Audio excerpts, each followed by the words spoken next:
আসসালামু আলাইকুম, আশা করি আপনারা সবাই অনেক ভালো আছেন। আজকে আপনাদের জন্য এসে হাজির হলাম হলো Vivo Y53s এই মোবাইলটি। 64 মেগাপিক্সেলের মেইন ক্যামেরার পাশাপাশি 8GB র্যাম এবং 128GB স্টোরেজ থাকা এই মোবাইলটি থাকছে আজকে বিস্তারিত রিভিউ এবং সম্পূর্ণ ভিডিও জুড়ে সঙ্গে থাকবো আমি ফারাবি। আপনারা দেখছেন প্রযুক্তি। চলুন তাহলে শুরু করি।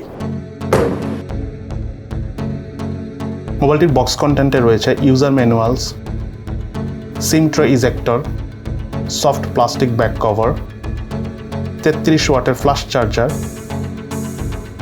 Type C USB charging cable, earphones,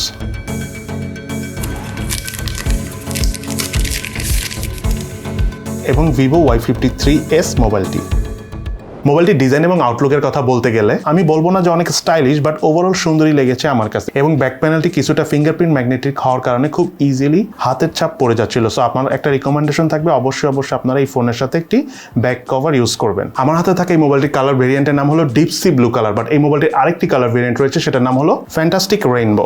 in hand ফিলের কথা বলতে গেলে 6.58 ইঞ্চি ডিসপ্লে আলা এই মোবাইলটির থিকনেস হলো 8.38 মিলিমিটার এবং ওয়েট হলো 190 গ্রাম। স্ট্যান্ডার্ড সাইজের এই মোবাইলটি ওভারঅল সিঙ্গেল হ্যান্ডে বেশ কমফোর্টেবল ভাবে ইউজ করা যায়। বাটন এবং পোর্টসের কথা বলতে গেলে মোবাইলটির রাইট সাইডে রয়েছে ভলিউম রকার এবং পাওয়ার বাটন, এবং এই পাওয়ার বাটনটি সাইড মাউন্টেড ফিঙ্গারপ্রিন্ট স্ক্যানার হিসেবে কাজ করে। মোবাইলটির লেফট সাইডে কিছু নেই। মোবাইলটির উপর অংশে রয়েছে সেকেন্ডারি নয়েজ ক্যান্সেলেশন মাইক এবং সিম কার্ড ট্রে, এবং এই সিম কার্ড ট্রেতে দুটি সিমের পাশাপাশি এক্সটার্নাল মেমোরি কার্ড ইউজ করার অপশনও রয়েছে। মোবাইলটির নিচের অংশে রয়েছে main speaker, primary mic, USB type C charging port এবং 3.5mm হেডফোন জ্যাকের পোর্ট। সিকিউরিটি সেন্সরসের কথা বলতে গেলে মোবাইলে থাকা সাইড মাউন্টেড ফিঙ্গারপ্রিন্ট স্ক্যানারটি বেশ ফাস্ট এবং স্মুথ ভাবে কাজ করে। সেই সাথে মোবাইলে থাকা ফেস আনলক সিস্টেমটিও বেশ ফাস্ট কাজ করছিল।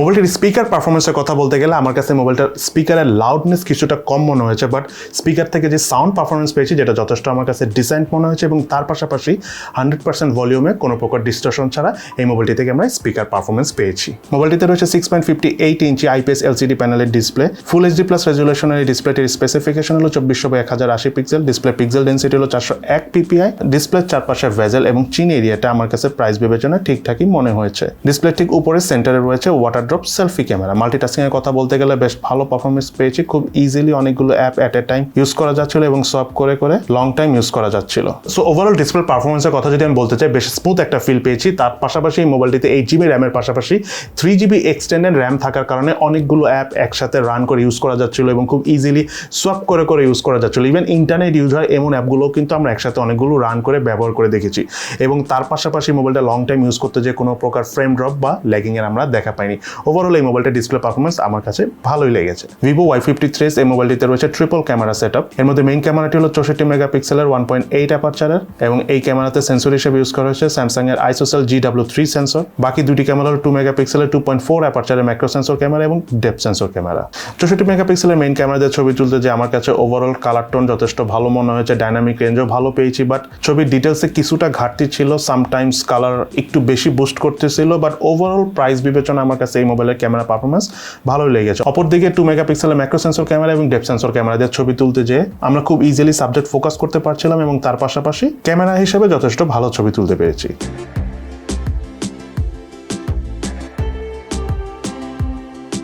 মোবাইলটিতে রয়েছে 1080p 30 ফ্রেম পার সেকেন্ডে ভিডিও শুট করার অপশন, তবে ক্যামেরাতে কোনো ধরনের স্টেবিলাইজেশন না থাকার কারণে ভিডিও শুট করে আমরা কিছুটা আনস্টেবল পারফরমেন্স পেয়েছি। তবে অন্যান্য ক্যামেরা থেকে এই মোবাইলের ক্যামেরার অটোমেটিক যে স্টেবিলাইজেশনটা থাকে, সফটওয়্যার স্টেবিলাইজেশন যেটাকে বলে, এটা আমার কাছে বেশ ভালোই মনে হয়েছে। মোবাইলটিতে রয়েছে 16 মেগাপিক্সেলের 2.0 অ্যাপারচারের সেলফি ক্যামেরা। 16 মেগাপিক্সেলের ফ্রন্ট ক্যামেরা দিয়ে ছবি তুললে আমরা ওভারঅল ক্যামেরা পারফরমেন্স যথেষ্ট ভালো পেয়েছি। কালার টোনও ক্লোজ টু ন্যাচারাল পেয়েছি। তার পাশাপাশি কিন্তু সাবজেক্টকেও খুব সুন্দরভাবে ফোকাস করতে পারছিল, যেটা আমার কাছে অ্যাজ এ ফ্রন্ট ক্যামেরা হিসেবে যথেষ্ট ভালো মনে হয়েছে। নেটওয়ার্ক এবং কানেক্টিভিটির কথা বলতে গেলে মোবাইলটি হলো 4G সাপোর্টেড, রয়েছে ডুয়াল সিম কার্ডের অপশনের পাশাপাশি এক্সট্রা মেমোরি কার্ড ইউজ করার অপশন, এবং এক্সট্রা মেমোরি কার্ডটি হাইস্ট 1 টেরাবাইট পর্যন্ত সাপোর্ট করে। মোবাইলটির কল টেস্ট করে দেখেছি, কল কোয়ালিটি ঠিক আছে। ওয়াইফাই 2.4 GHz এবং 5 GHz দুটোই সাপোর্ট করে। সেন্সরসের কথা বলতে গেলে ইম্পর্টেন্ট প্রায় সব ধরনের সেন্সরসই রয়েছে। Vivo Y53s এই মোবাইলটির হার্ডওয়্যার কনফিগারেশনের কথা বলতে গেলে মোবাইলটিতে রয়েছে মিডিয়াটেক হেলিও G80 প্রসেসর। এটি একটি অক্টাকোর প্রসেসর যার ট্রানজিস্টর সাইজ 12 ন্যানোমিটার। অক্টাকোর এই প্রসেসরের দুটি কোর হলো 2 GHz এর Cortex A75 মডেলের, এবং বাকি 6টি কোর হলো 1.8 GHz এর Cortex A55 মডেলের। মোবাইলটিতে জিপিইউ হিসেবে ইউজ করা হয়েছে Mali G52। মোবাইলটি বাংলাদেশে 8GB র্যাম 128GB স্টোরেজ এসেছে, এবং র্যামটি হলো LPDDR4 4X ক্যাটাগরি, স্টোরেজ হলো UFS 2.1 ক্যাটাগরি। বাংলাদেশ মার্কেটে Vivo Y53s এই মোবাইলটির অফিসিয়াল প্রাইস হলো 22,990 টাকা। মোবাইলটি দিয়ে আমরা বিভিন্ন রকম টেস্ট করেছি, সেখানে স্টোরেজ স্পিড চেক করতে যে আমরা রিড স্পিড পেয়েছি 269 MB/s এবং রাইট স্পিড পেয়েছি 239 MB/s। মোবাইলটির আন্তত স্কোর পেয়েছি 2,52,660, বেঞ্চমার্ক স্কোর পেয়েছি সিঙ্গেল করে 382, মাল্টি করে 1324।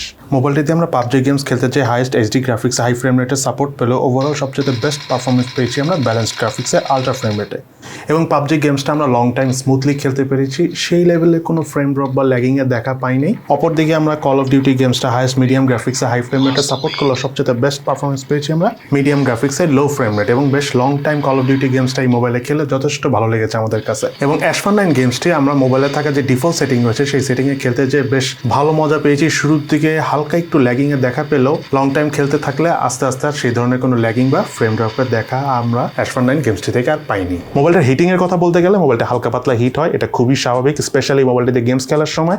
এবং মোবাইল ডাটা ইউজ করে যদি আপনি ফোনটা লং টাইম ইউজ করেন সেক্ষেত্রে মোবাইলটা বেশ হিট হয়, তবে কিছুক্ষণ সময় দিলে আবার ফোনটা ঠান্ডা হয়ে যায়। Vivo Y53s এই মোবাইলটিতে রয়েছে 5000 mAh ব্যাটারি, সাথে রয়েছে 33 ওয়াটের ফ্লাশ চার্জার। মোবাইলটি সম্পূর্ণ চার্জ করতে আমাদের 1 ঘন্টা 5 মিনিটের মতো সময় লেগেছে। মোবাইলটি আমরা বেসিক অর্থাৎ হালকা পাতলা ইউজ করে প্রায় 1.5 দিনের মতো চার্জ ব্যাকআপ পেয়েছি। অপরদিকে আমরা হেভি গেমিং এবং মাল্টিমিডিয়া কনজাম্পশন করে প্রায় 7 ঘন্টার মতো চার্জিং ব্যাকআপ পেয়েছি। মোবাইলটিতে অপারেটিং সিস্টেম হিসেবে রয়েছে Android 11 ভার্সন এবং UI হিসেবে রয়েছে Vivo Y53s OS 11.1। এবার চলুন আমরা জেনে নিই এই মোবাইলের কি বেস্ট সাইড রয়েছে অর্থাৎ ভালো দিক রয়েছে এবং তার পাশাপাশি এই মোবাইলের কি ল্যাকিংস অর্থাৎ দুর্বলতা রয়েছে। প্রথমে চলুন আমরা জেনে নিই এই মোবাইলের কি ল্যাকিংস অর্থাৎ দুর্বলতা রয়েছে। এই মোবাইলটার নাম্বার 1 ল্যাকিংস হলো এই মোবাইলটার কনফিগারেশন অনুযায়ী এই মোবাইলটার প্রাইস তুলনামূলক অনেক বেশি। এটা প্রাইস যদি একটু কমানো যেত তাহলে ভালো হতো। এবং তার পাশাপাশি এই মোবাইলটার আরেকটা ইম্পর্টেন্ট ল্যাকিংস রয়েছে, সেটা হলো 22-23 হাজার টাকা ফোন হিসাবে IPS LCD প্যানেল আসলে অ্যাকসেপ্টেড না। আমার হিসাবে এটা যদি অ্যামোলেড প্যানেল হতো তাহলে ওভারঅল সব সাইড থেকে পারফেক্ট হতো, এবং তার পাশাপাশি যদি একটা রিফ্রেশ রেট থাকতো, অ্যাটলিস্ট 90 Hz রিফ্রেশ রেট থাকতো তাহলে আরও ভালো হতো, মানে এই প্রাইস বিবেচনায় যদি আমি চিন্তা করে থাকি। এবং সর্বশেষ এই ফোনটার আমার কাছে একটা ল্যাকিংস মনে হয়েছে, সেটা আমার কাছে মনে হয়েছে, অনেকের কাছে নাও মনে হতে পারে, সেটা হলো এই মোবাইলটা যে স্পিকার পারফরমেন্স হয়েছে সেটার লাউডনেসটা আমার কাছে একটু কম মনে হয়েছে।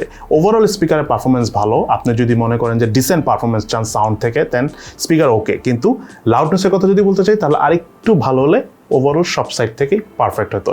এবার চলুন আমরা জেনে নিই এই মোবাইলটা কি বেস্ট সাইড রয়েছে অর্থাৎ ভালো দিক রয়েছে। তার মধ্যে নাম্বার 1 হলো এই মোবাইলটাতে যে ইউআইটা ইউজ করা হয়েছে ফানটাচ ভিভোর, এটা কিন্তু খুবই ভালো ইউআই, কোনো ধরনের কোনো অ্যাডস নেই, কোনো ঝামেলা নেই, অলমোস্ট অনেকটা স্টক অ্যান্ড্রয়েডের মতো, যেটা আমার কাছে স্টক ইউআই আর কি।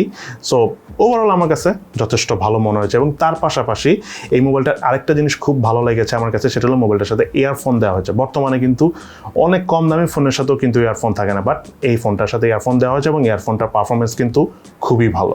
দেন থার্ড যে জিনিসটা আমার কাছে ভালো লেগেছে সেটা হলো এই মোবাইলটা যদি আপনার নর্মাল বা বেসিক ইউজ করেন একদম নির্দ্বিধায় 1.5 দিন ব্যাকআপ পাবেন। সচরাচর কিন্তু অনেক ফোন 5000 mAh থাকলেও কিন্তু 1.5 দিন চার্জ ব্যাকআপ পাওয়া যায় না, মানে দেখা যায় যে হালকা পাতলা ইউজ করলেও একদিনই ফুল চার্জ থাকে না, বাট এই ফোনটা আমি 1.5 দিনের মতো চার্জ ব্যাকআপ পেয়েছি, যেটা আমার কাছে যথেষ্ট ভালো মনে হয়েছে।